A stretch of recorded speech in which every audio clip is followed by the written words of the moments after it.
All right. Yeah, welcome everybody. We really have no idea what we're doing here. This is our first live stream, so we will do our best to, try not to mess anything up. So we'll let it populate a little bit and then wait for a couple questions to come in.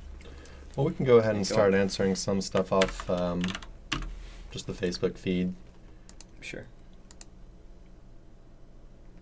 And yeah, if you guys have any questions, just leave them in the chat, either on in the Facebook group or on YouTube, wherever you are.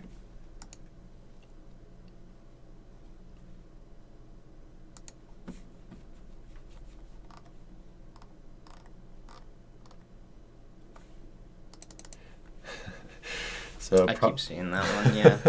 Probably one of the most common questions. Is Yoast plugin enough for on-page SEO? I've been using it since I got started in SEO, and it's still my favorite. I've got a couple websites that run on rank math, and I don't mind rank math either, but the only issue I've ever had with Yoast was when that image index issue happened, which they've resolved. Overall, I've been happy with Yoast. It's super easy to use. How long ago was that?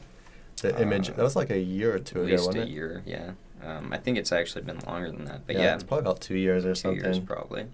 And then, no biff ups since then. And honestly, that one didn't even really affect me. It just sent a lot of people into, kind of a frenzy of just why are all these pages indexed? But, Yeah. Honestly, I can't even remember if that one really, I don't think it really did anything to me, to be honest. Yeah, it's a solid plugin. Ultra user friendly, and they stay on top of their game. So I would recommend Yoast personally. I think a lot of new people, though, especially really overthink how important this is. The on-page plugin. Like they which one you use? Yeah, I mean you do have to have an on-page plugin, absolutely. or it's gonna be a pain in the ass. But they're really obsessed with Yoast or rank math or. I mean, let's consider what it does, right? Primary, functionality that you're going to use that for is on a post page or something like that. You're going to pick the slug, the title, the meta. And that's the three main things you're getting out of that as far as functionality goes. So no need to overthink it, no need to go crazy with it. It's pretty simple.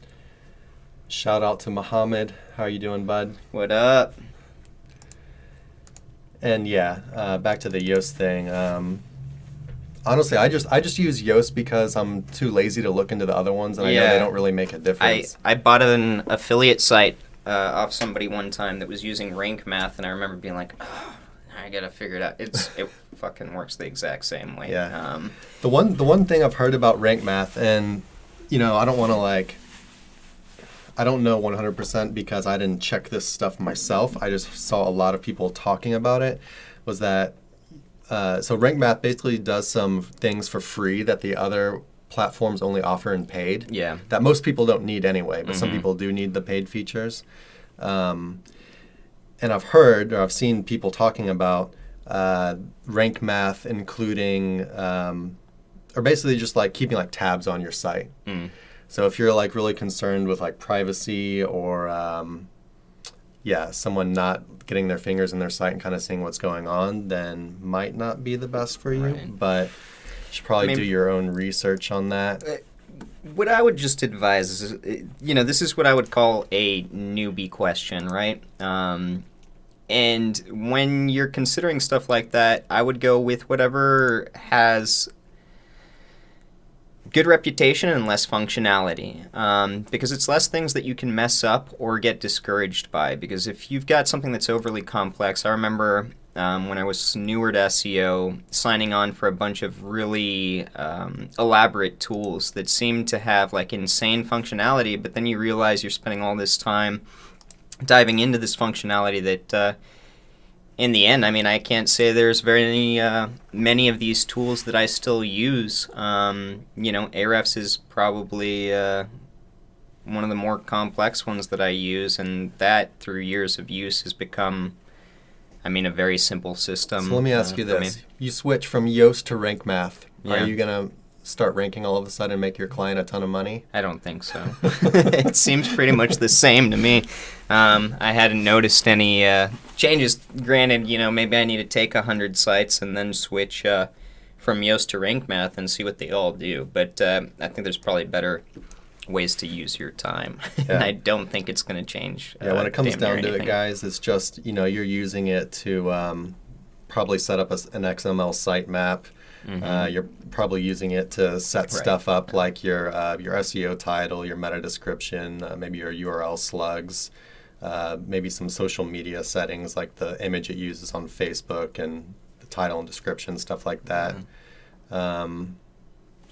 But yeah, don't depend on these things to do your SEO for you. A lot of them give suggestions. Yeah. Like how you should be optimizing your keywords and. Yeah, I'm pretty bad at just leaving title tags as is and letting it do its thing. You don't say. I know you're not a fan of that. To me, it's like see, and that's a place where we'll differ a bit. Ultimately, I think Chris is right. The more you stay away from letting things auto-generate or auto-populate any kind of idea for you, the more you're going to be in control of that situation, the more you're going to understand it over time, and just the better habit it is to be in overall. For sure. Yeah, I don't let those things dictate anything as far as my on-page goes. We have been using Surfer now. To kind of help with stuff like keyword density. For sure. Yeah, their keyword research tool is awesome, where it aggregates anything that shows up in the same SERP. So, let's say you type in SEO, it's going to have data from where these specific pages or the same pages pull up in the same SERPs, it's freaking awesome. I don't know why that tool didn't exist. I wonder if a plugin is in the works for Surfer. A plugin that'd be cool. Just tell you right away, you put in your focus keyword or whatever, and then it just uses the same that's something else that Yoast has, where you're not going to see me use any of that. What they recommend you do as far as SEO goes. I think Surfer could maybe apply themselves there and give us something pretty solid. Yeah, and just for anybody watching, we're just answering random questions right now that are showing up in our feed. If you've got a question that you want us to answer, just drop it in the chat, drop it in the comments or on the live YouTube chat, and we'll get to you. Yeah, and for anybody just tuning in, remember this is our first one. So the way we hope this works is we've got two screens set up right now, one that we're going to share with the audience and one that is hidden. So if anybody's got any specific questions or wants us to look up their personal website, we're obviously not going to give everybody else access to that information, but we will pull it up, we will go through it, we will explain what we're finding, and then without giving up detail on your asset, we're going to go ahead and explain what we find in there. Yeah, I guess we should probably say that too. Please, if you want us to actually check out your site, message either me or Nick privately. Right. You probably don't want to post your site in the comments because then everyone's going to see it. If you don't care, that's a risk you're willing to take. People might think your niche is good or something and try to steal or whatever. But although these are live right now, they will exist forever. On our YouTube and on our site. So just take that into account whenever you're posing questions or giving us information here. Does anybody have any questions? Mohammed, ready to take your question. If you've got one, just leave it for us, or if anybody does. I think until then, personally, I would say a good place to start, or something that I would think is worth talking about right now, is what just happened within the last week. What is everybody freaking out about? I guess that's something we could answer real quick. The algo update. Well, I mean, honestly, I've just kind of been considering it in regards to what I think people should start with. So sort of a plan whenever there is an algo update, what we sort of do and how you can go about auditing what's going on, because I see so many people right now. there's so much volatility. What do I do? What's it from? Well, a lot of times these questions aren't as hard to answer as you would think. One way that I like to start off when I know there's a shift is, and we can pull this up, head over to algoroo.com. I got it saved over here. And so before we start anything, we're going to notice that, so this tracks volatility across the SERPs. It's got a bunch of data on winners and losers, and then it kind of tells you how hard, the volatility was. So you can see right here, this big red bar is showing up that there was lots of volatility on December 4th, which just so happens to be the day that the algo update was started to be rolled out on. Right. And so before we jump from here, what a lot of y'all are doing is you have sites that are based in these different categories. And it's good to break them apart into these different categories, right? Majority of people that I deal with are going to be doing local or affiliate, right? And then in consideration to affiliate or e-commerce or anything like that, you're going to have a shop-style authority website, direct products, or you're going to have a review-style site, right? And so a good way to audit what might be going on in the SERPs is to actually check out these weekly winners and weekly losers. And you can actually come in, even if there's not an algo update, and just check that out, right? And so if you pull them up, or if you just know a little bit about these, I was a bit preemptive today and started looking a bit. What you'll notice is you've got places like these AutoZone, Hertz Car Sales, State Farm, places that are actual authority sites related to these products, right? So we're talking about insurance, auto parts. They went auto this time around. It switches out here and there. But you're going to notice that right here, you're not going to see those type of review affiliate sites so much. If you go to the opposite side, the weekly loser? Oh, yeah, the weekly losers. You're going to check this out. And so you've got Insurify showing up a few times. NerdWallet is a big review site, CoverHound. And a lot of these are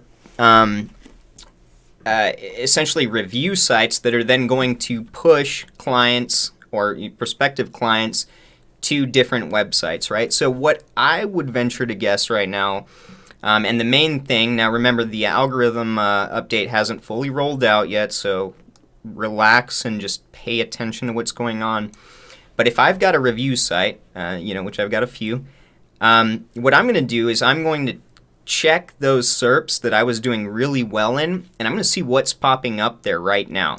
And so with the site that I do have that I was looking through a whole lot, what do you know? It's these higher authority sites or marketplaces that are doing well versus the actual review sites.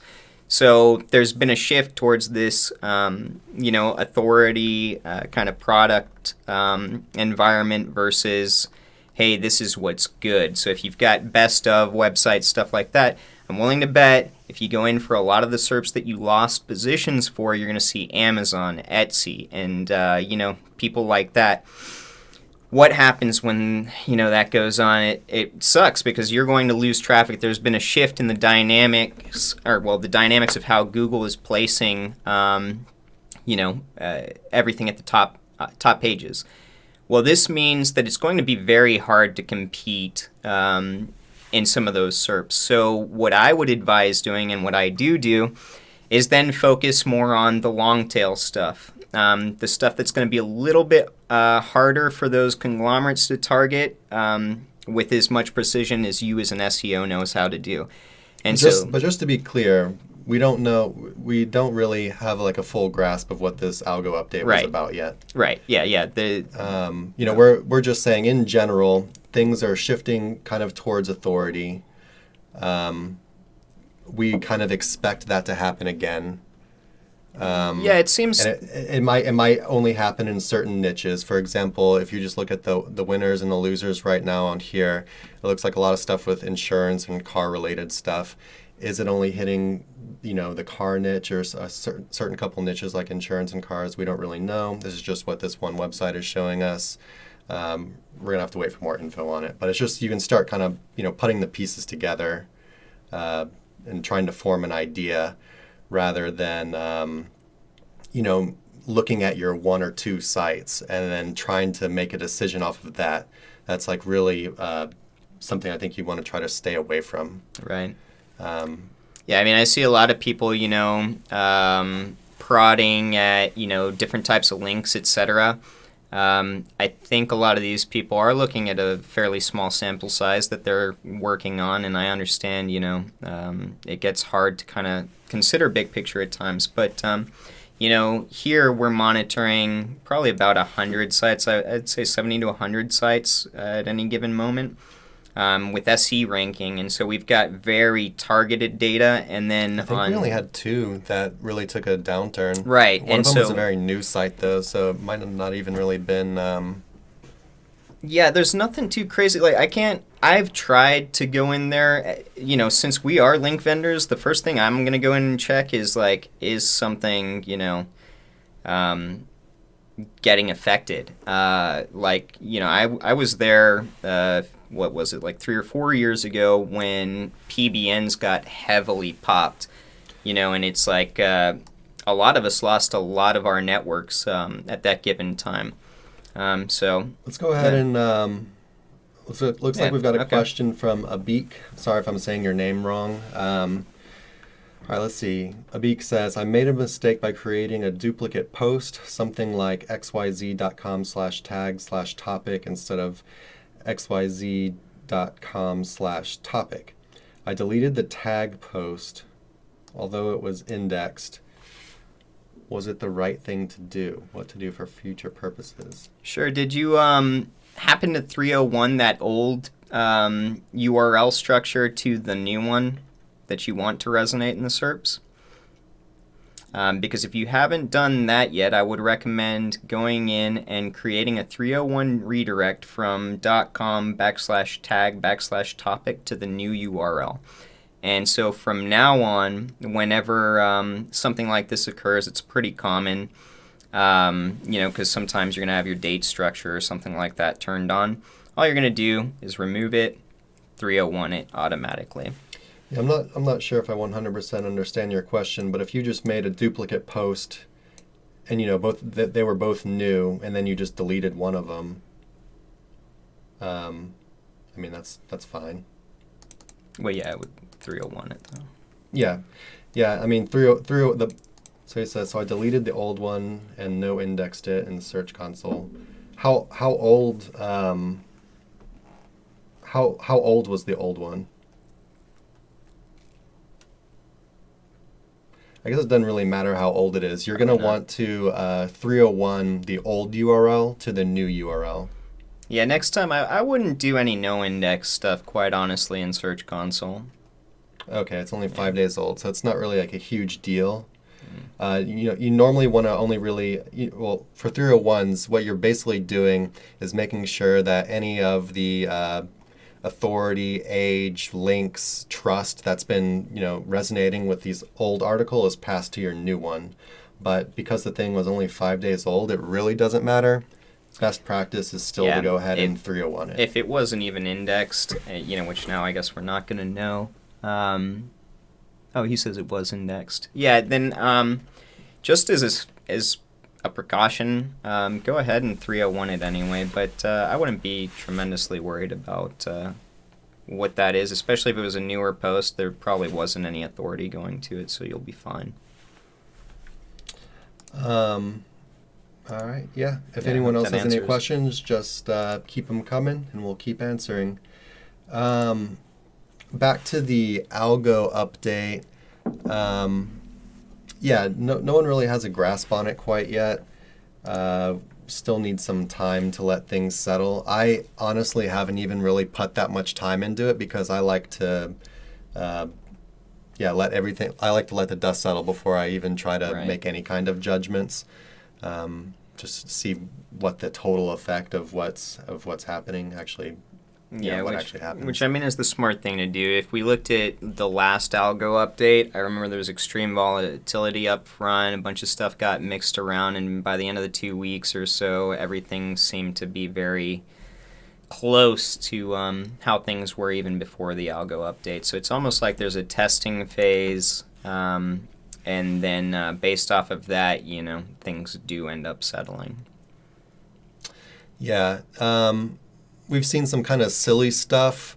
Probably the biggest thing that we've seen that was silly was someone saying that niche edits were hit. Which... when it comes... Do you want to talk about it? When it comes... So, when it comes to imagining the Google algorithm, this beast of a machine, you guys need to remember that this is something created by human beings, and it's not something they can really mess with, haphazardly without affecting a lot of industries. It's very serious. So when you're writing something into an algorithm like this, you need to be 100% sure that what you are targeting, has malicious intent or, is being penalized for a specific reason. So when we talk about niche edits, we're talking about pre-existing websites with content on them that are getting a link insertion. Yeah. So that's all niche edits are, is an article on a website, and basically someone is changing the article and adding a new link into it. Right. Versus a guest post, they would be actually adding a new article. So if someone is to say niche edits were hit, that would mean that Google was hitting or, discounting every link that wasn't only there when the article was first made. Right. Which is massive. Like the implications that would have on rankings on the internet would be insane. Like it would break Google's algorithm totally. Right. It's like, what do you think gets placed more? Natural links done that way in pre-existing articles, or niche edits? Like they're not that big a product where the entire internet's using them all day long. What majority of what's happening is people are going in and adding old or new links to pre-existing articles. And that's not to say that something like a niche edit couldn't be attacked via an algorithm, but it would probably fall more in the category of a website getting spammed out, right? So like you could write variables related to a new link going into a pre-existing article, maybe tied to, X amount of shady websites, etc., but it gets more complex. And so then what are you looking at? Well, these are more like spam issues, right? So you need to be aware of who your niche edits vendor is and make sure that they're not spamming out the networks that they have, right? We don't want a bunch of people calling up the same website and trying to get on the same website. It's going to so that wouldn't be niche edits being hit. That would be spammy. Links maybe coming from articles with 1 million outbound links on it are getting hit. Right. Completely different thing. Which would be a much more understandable change rather than any link that isn't only there when the page was first indexed. Oh my God! It's like, it's just, So anyway, like we said, we have a portfolio of, around 100 sites that we're tracking constantly, minus the ones that we're just, that we look at that we're not really having as much control over. Right. And like we said, 2 of those 100, I think, had a downturn. Yeah. We're talking about a fairly heavy downturn. We use niche edits on literally everything. Yeah. So I don't know. We probably use niche edits a little bit more. I've been using guest posts a little more lately now. Now, there is one thing that I could say would easily be written in concerns to niche edits, because I do see a lot of people that, find niche edits and then all of a sudden it's like guest posts. Oh, well, that's all I'm going to use. That's what I'm going to spend my money on. It's the best. Well, if you're not diversifying use them both. your links, that is easy to write into an algorithm. This website in the last 6 months has received 1,000 links. all inner page added links. Only on old articles, like, zero new articles. Does that make any fucking sense naturally? Like, it's just, it's very obvious. Diversify your link profiles, make things look natural. You're going to be more well insulated against these future events that Google's putting out against you. It's a game, but if you think about it analytically and rationally, there's no wizardry going on here, guys. Yeah, so, just to be safe as far as linking goes for future algo updates, you're trying to just mimic natural link profiles. Mm-hmm. And that means you're not only using guest posts. Yeah. You're not only using niche edits. And Jesus, hopefully you're not only using PBN. Yeah. You have to, spread things out, mix things up, use different authority levels, mix in natural anchors, throw in some pillow links from time to time, natural stuff, some like no follow links from citations, profiles, stuff like that. And we've got, articles on link diversity and stuff too. If you need help just getting ideas, jump in there. We'll put a link down there somewhere. Just to settle the niche edits thing, we, everything that we're tracking, we use niche edits on everything. We see absolutely no correspondence to that at all. Just jumping off there just because I think it's worthwhile. And I don't think a lot of people have seen it. I've only seen it a couple of times now, and that was by happenstance. But what really engaged me and taught me about link diversity was I had a buddy who made a piece of viral content on his website. The website probably had like 7RD or some shit like that. But it was a really good piece of content that went viral. Overnight, we saw that website get hit with over 1,000 links to an inner page, but they were very well diversified. We're talking about forum links, chatter in every kind of blog imaginable, from new posts, pre-existing posts, etc. A lot of people would imagine that 1,000 links coming in is very unsafe, right? But if you diversify properly, now this is very hard to emulate on a scale like that without going viral. But if you see it, it'll actually sort of show you the power of diversifying your link profile, because it's one of the hardest things to conceptualize, one of the hardest things to do, because it takes vast networks. But if you get to that stage, you can literally kind of beam things a lot safer with a lot more longevity. But I'm going to be talking about that, and there's a section in my case study that I'll release, and it's going to go into that a little bit extra, because I remember when I saw that, a light bulb clicked in my head that, gave you more access to kind of play with these variables a little bit confidently anyway. So someone asked, what is the best SEO tool? We actually were having some problems with an Ahrefs for a while, but I haven't noticed anything weird in a while now. Or maybe I just haven't really been looking too hard. Every tool, like this is an industry where things are always shifting and changing, so every tool is going to have pitfalls, ups and downs, etc. Nothing is linear around here. But I would say what is linear, for me at least, would be the fact that since I got started, Ahrefs was the most important tool that I invested in, and it's still the only tool I would say I get on every single day. I use SE ranking a lot too. Yeah, we use that a lot too. We use Surfer a lot.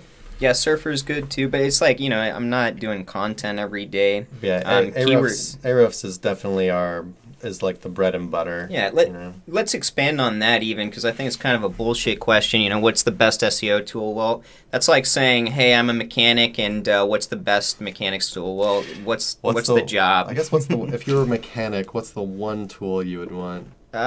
Maybe a ratchet set.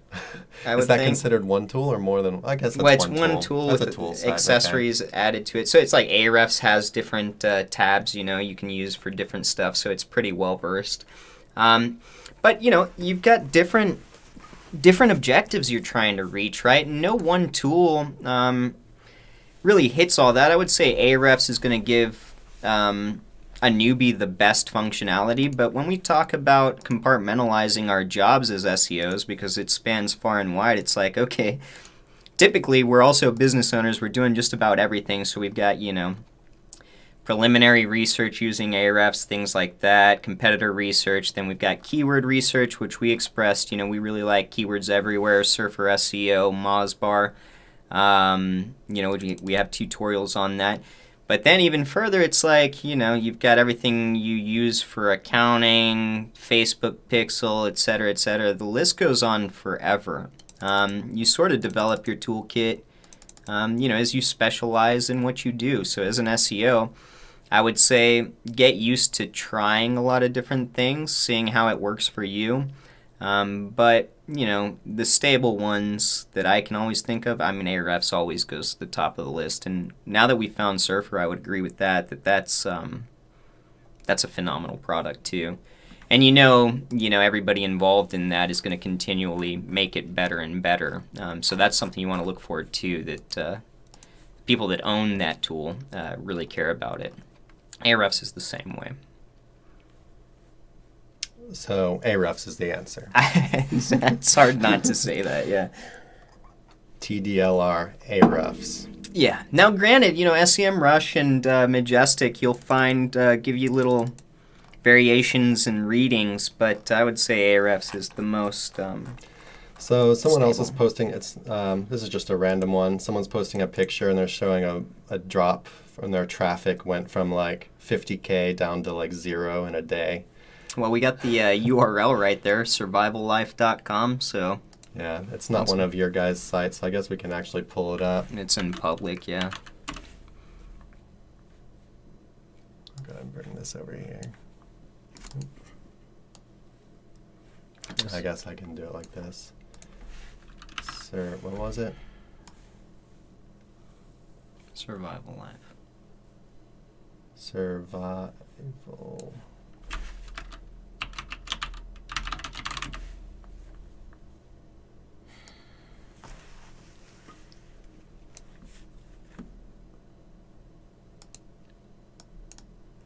It's hard to click it. Yeah. So Okay, you can see it's not exactly looking too pretty over there.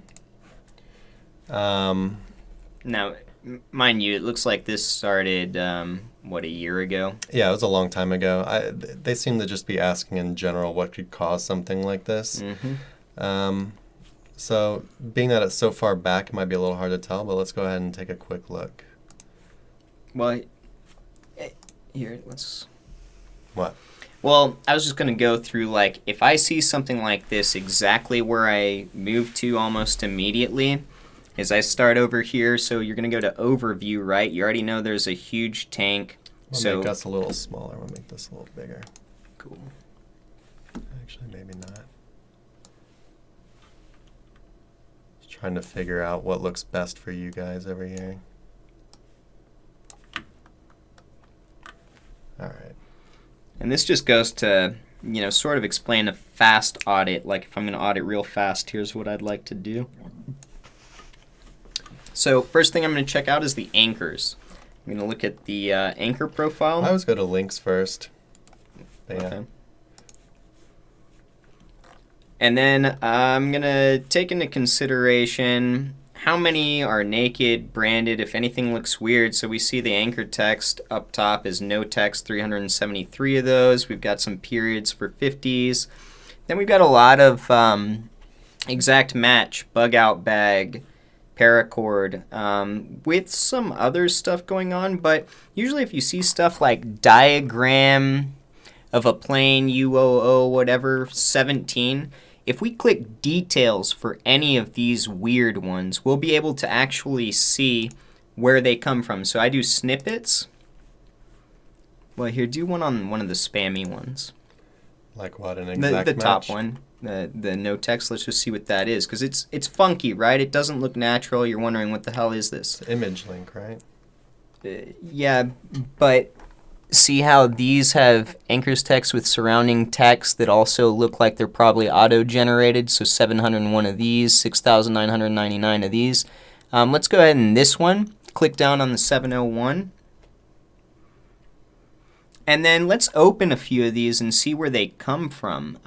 We've got Blogspot, so we're looking at Web 2.0s.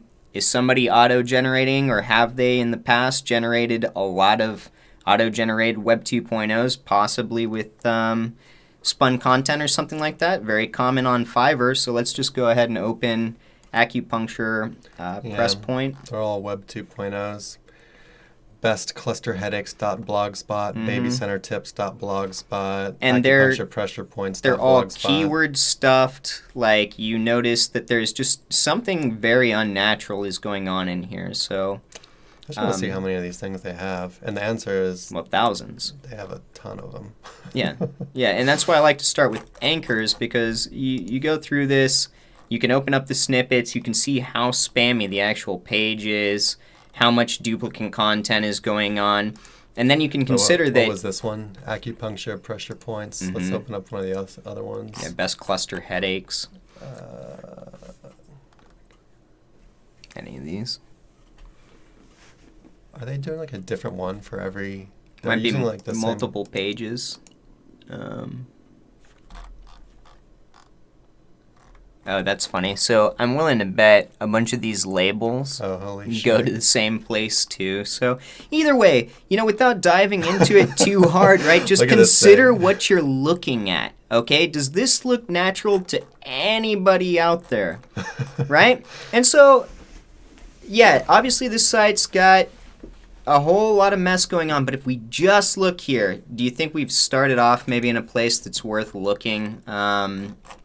It's very obvious. Now, let's go into backlinks to consider this too. So we've got group similar going on. Go up, because I want people to kind of understand this. We've got group similar going on. We've got one link per domain.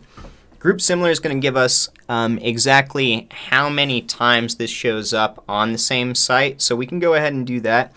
And if we look at it through here, honestly, just scroll down.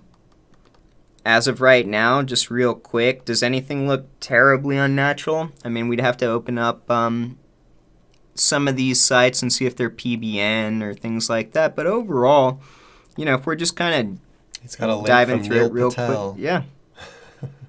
Yeah, so, at first glance, you're like, the backlink profile is excellent. There's nothing fucking wrong with it. Actually, but I want to see this. Go into anchors, I want to see if Neil is, praising this site. No, I bet you it's a blog comment if I had to guess. What's the anchor? Probably. Do they allow blog comments? Uh-huh. Yeah, because I've gotten a couple.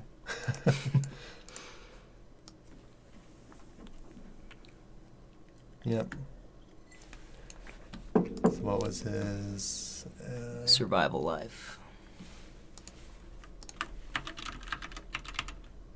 Oh, look at this. And he actually wrote about it. It's in the conclusion. Mm-hmm. So Ryan Deese generates over 6 figures income annually from Survival Life. What year was this made? Apparently, Ryan Reese doesn't generate 6 figures from Survival Life anymore. Yeah. Sorry, Ryan Deese, whatever. But that brings up a very, very important thing, because I've seen it before. I've helped people work with it before. There are a lot of websites that get up to 150,000 organic keywords, and that is worth as much money. I wouldn't say that it's not worth as much money as they said it was. Depending on, what their conversion rate is and what kind of products they're selling. He's got some good links in here. He's got really good links. It's that spammy bullshit that's going on that's hindering him, or at least that's where I would start. There's a bunch of other variables we could look at that are going to give us more ideas. But looking at that and seeing how easy it would be to mock up a disavow file for him, that's what I would recommend starting off with. And then see if there's not a shift, a trend back up. And that's another thing I want to... kind of touch on. A lot of people, they get extreme success like this. They get a monster of a website doing really well, and then something comes up where it just tanks the site, and they cannot fathom what it was that occurred, right? There is no project that I've ever encountered in SEO that was a complete waste. Not counting like GSA spammed sites that you can find, but even those, I would think, with the right disavow file and ability to be tenacious about wanting it to get reindexed and reworked, you can rebuild it. Anything, for the most part in SEO, has some degree of fixability to it. This site is not completely dead. It looks dead in comparison to where it was, but I'm willing to bet there's plenty that could be done with this site. So, hypothetically, you see something like this that's for sale somewhere, somebody's given up all hope. If you've got the right knowledge and power, that could actually be a pretty decent site to buy. I know I always go back to like mechanics type things, but it's the same concept as buying a lemon, only you've got the know-how to change what's going on. And sometimes it is as simple as getting in there, looking at the right things, knowing how to audit properly, and boom, there you go. You've fixed what seemed impossible. I don't want to say overnight, but in a good amount of time, short amount of time, just by looking properly.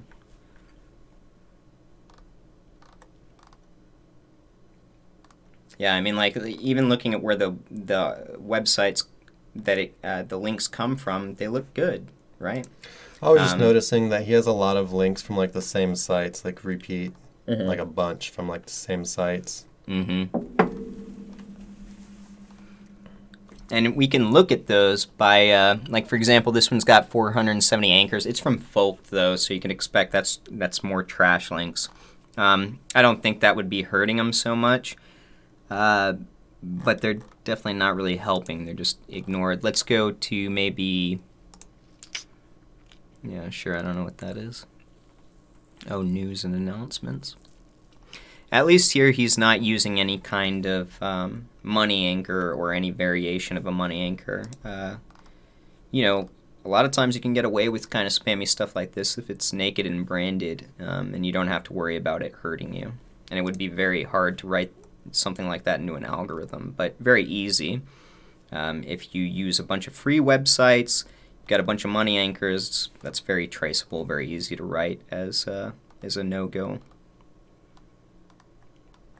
It's weird how many a lot SEO of these are links forums they have. too. They have so many like SEO, forums and like SEO links and like websites you can sign up on and make just like free shit. Yeah. Now remember, that's not a bad thing. He's still ranking. Being on a bunch of forums is not bad, but being on a bunch of forums where maybe the links going from those forums are, keyword stuffed signatures or something like that, that's obvious and very bad. So, yeah, good places to look. But, I think this site, that's where I would start. We could always, look at the site itself, but I'm willing to bet that the content is quality. I'm willing to bet. Never seen it. It's definitely a monster. I bet you it's got like 50,000 index pages.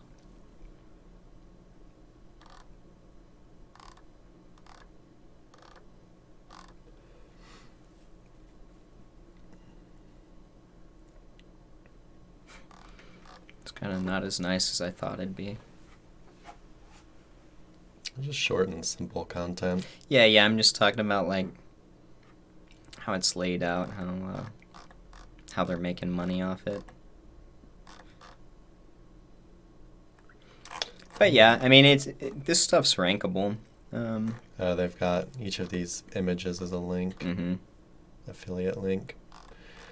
Yeah, which personally I think looks kind of, I don't like it myself, but. I mean, well, as far as like people actually clicking it, probably not the best idea. That's what I'm thinking. If you actually want to make money. Mm-hmm. This one maybe doesn't have any. But either way, then we're talking about click-through rate and conversion versus SEO. For SEO, the content should be rankable and fine. I would say it's those Yeah. The Web 2.0 spam, stuff like that is probably where I would start with this. Yeah, without even this looking audit. into the on page and everything for this site, that saw some stuff in the backlinks No, that 'cause didn't look great. It was healthy at some point in time, right? And you have to consider that they were doing the content over this amount of time as they gradually came up in 2017, did really well. 2019 got a huge boost and then crashed. Depending on who's doing their SEO, and this is something you see happen a lot too. You've got people that manage SEO projects, because essentially every SEO project is a business in and of itself. It needs to be nurtured the same exact way. So you'll see a lot of people that delegate, certain things and maybe pick the wrong person. So who knows? Maybe, well, can we go back to those anchors? Let's see when those started showing up and whether we can trace it to around that time.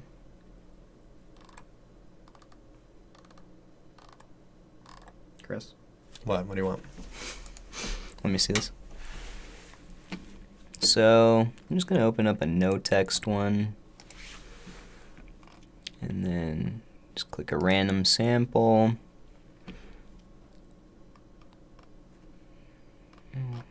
Oh yeah, but see, Ahrefs does do that where they recrawl and then that shows the date. Let's see if we can do.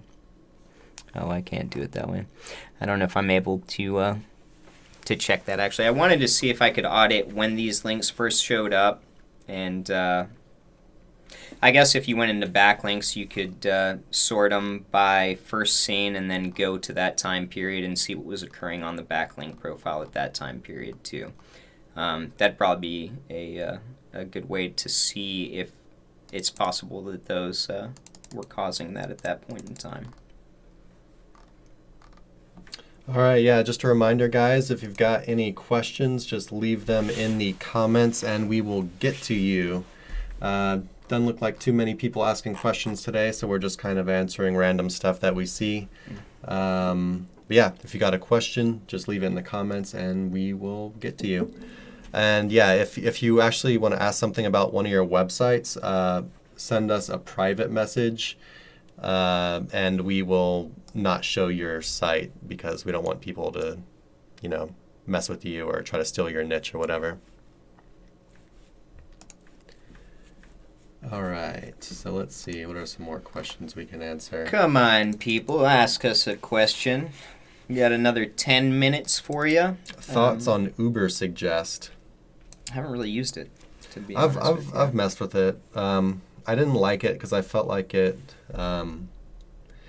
basically it looked really pretty, and but it had a bunch of stuff that I didn't want. Yeah. And so it was just easier. For keyword research, I only use pretty much keywords everywhere. Yeah, keywords everywhere and Mozbar. That's really. Our main, bread all and in title, all in URL search operators. Yeah, and then Surfer. Yeah, so I don't know. I think that it's a little bit hyped up. It's got Neil Patel's face on it and it looks really pretty. But other than that, it's nothing that's going to make or break your keyword research. Not gonna lie, nothing against Neil Patel. He's built a great company, but most of the stuff that's endorsed over there, I can't really say. I just feel like it's pretty. I don't know. We do a different type of SEO. I feel like it's not so part. much for the experienced SEO. It's more for maybe someone's a small business owner. Yeah. And they're trying to do SEO on their local site themselves or something. Yeah, or and audit what somebody is It's very doing. hand-holdy and just stuff you don't really need that looks important. Yeah. But yeah, I think he has a lot of good stuff on content marketing. For sure. I think that's kind of his bread and butter. Any questions?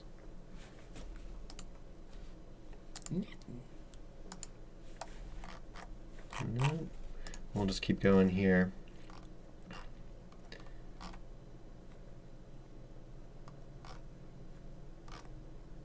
Let's see. I don't know what that was about, but it's anybody notice a ban when copying campaigns? That's correct. They're talking about ads. Oh, okay. Yeah.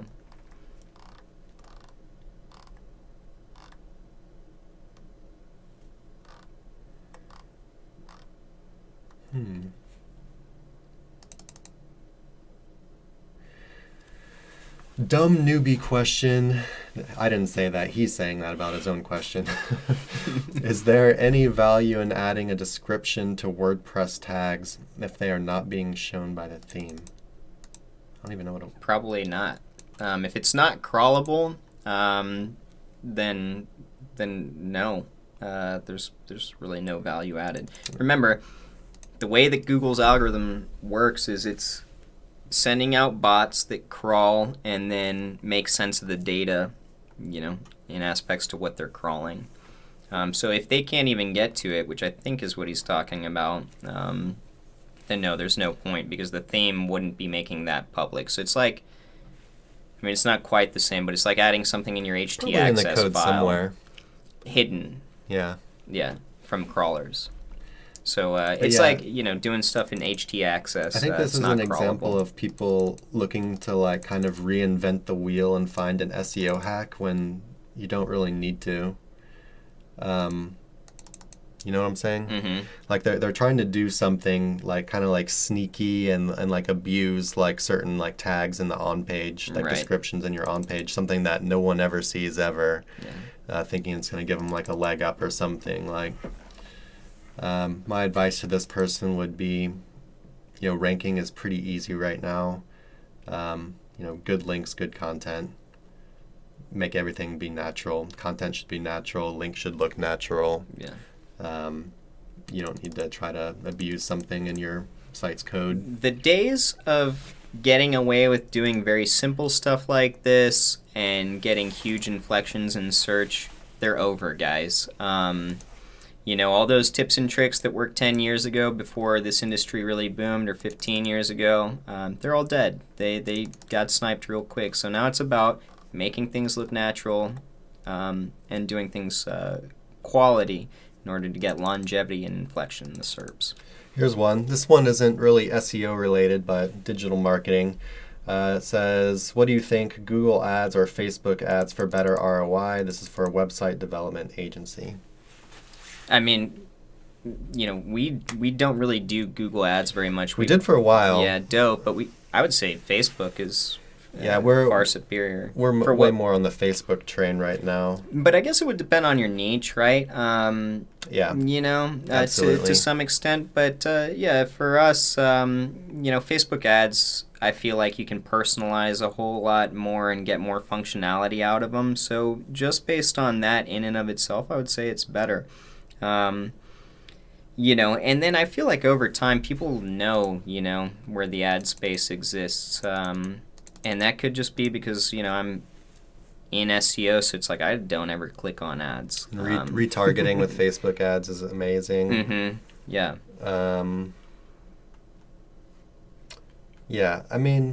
Google ads can still be great. We're more on the Facebook ads bandwagon right now. Yeah. And then when you consider, the amount of money, Facebook ads is also a lot cheaper, I would say. Google ads gets up so high depending on how many competitors are going for the same stuff. And then when I consider that spending versus spending money on links and quality content to get organic rankings that, I hope that over time I'll get longevity out of, that's where I would rather spend my money. Is on organic ranking versus the ad spend there. Yeah, so one of the main difference is with Facebook you're targeting people. With Google you're targeting a keyword. And so on Google's ads you're bidding against other suppliers or other people who are doing the same thing. You could say you're kind of doing the same thing on Facebook, but on Facebook you're really bidding against how easily users will click your ad. So it's a little bit different. Just something to kind of think about.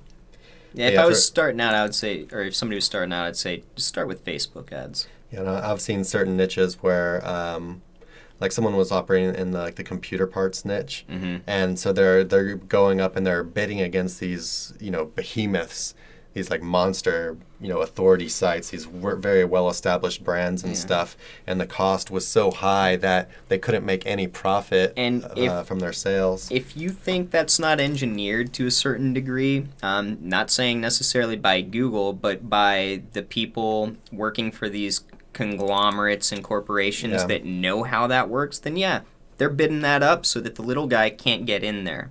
When we talk about Google going to court recently, I think that was talked about, in regards to how they show their ads. That's a good point. They, these other, the big companies, they could literally raise the ad to where they even might just break even or even lose a little money. But, they're bringing you into their web, they're reinforcing their brand, you might buy other stuff as well. Whereas, like, the small player needs the cash from that sale for the ad spend to make sense. Yeah. We see a lot better of an ROI, at least right now.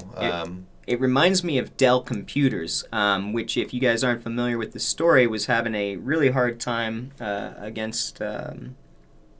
who was it at the time? Well, I can't remember who the big player was. I think it was Compaq. But what they did was they created a computer that then they put below what they would profit off of it. So they actually lost money of it and ran that to gain share, and then that's what they built their entire company off of today. It's sort of the same principle. Anyhow.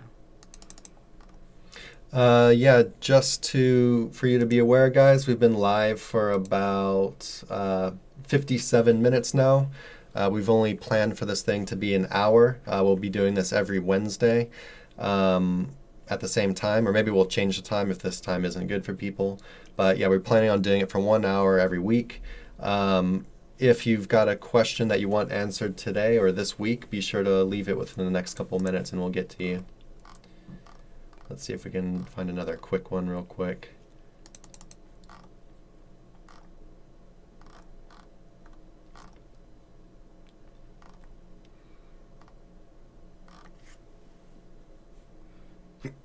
That was one about hosting. I don't even want to talk about this one because I don't think he knows what he's talking about. Just more people thinking they have the algo update completely figured out. I mean, maybe he's right. But I don't even want to spread disinformation at this point. Yeah.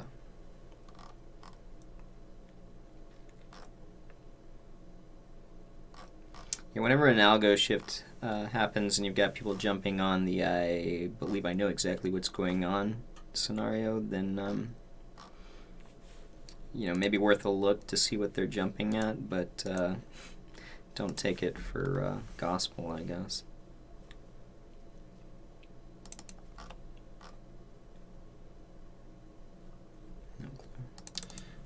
Yeah, just so anyone's aware, we're not like the biggest like e-com guys. So if you have like technical e-com questions, we might not be the best, but we can pretty much answer anything to do with, especially link building, of course, is our specialty, but on page as well.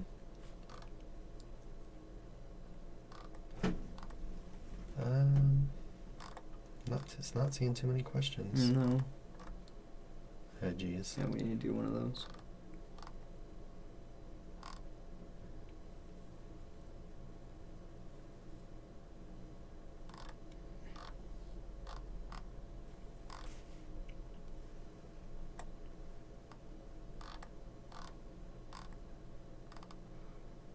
Your mom found another dog? Did she? No, it's her, right? Where? Oh, geez. I think she's just helping. Oh, okay. My mom always is like helping lost dogs find their home. I'm like, that one looks rough. Someone asked, what are your thoughts when you have to do on-page, but the client has a specific way they set up the website and they don't want the content changed? You just be honest with them. I can do it your way, even though you aren't 100%. Yeah, it's like, sure in what you're doing, but you're the boss ultimately. Yeah, you just need to have an honest conversation with them. Tell them, you're kind of getting in your own way at this point from ranking. UI, user experience is an important thing, But if they want to rank and make more money, they're going to need to reach some sort of compromise, at least with you, right? So yeah, just tell them, be like, this is an issue. Yeah. And so I can try and work around it. However, having said that, it's going to inhibit, my ability to work. So what's worth more to you? Process. It being this way, it looking like this, or... What's funny about that is I'm like remembering specific times in client SEO where, I'm doing something and the client's like, well, I don't like that. I don't want it done that way. One that really pops up in mind was we were trying to go after local areas for this one project. And so we were designing these fake addresses to go after these local map packs via like a pretty complex system. But when that client found out about these fake addresses, they lost their shit. It was like, no, that's there's no actual office for this place. Nobody's going to show up there. It's all hidden in Google. But on citations, it's not. And it was just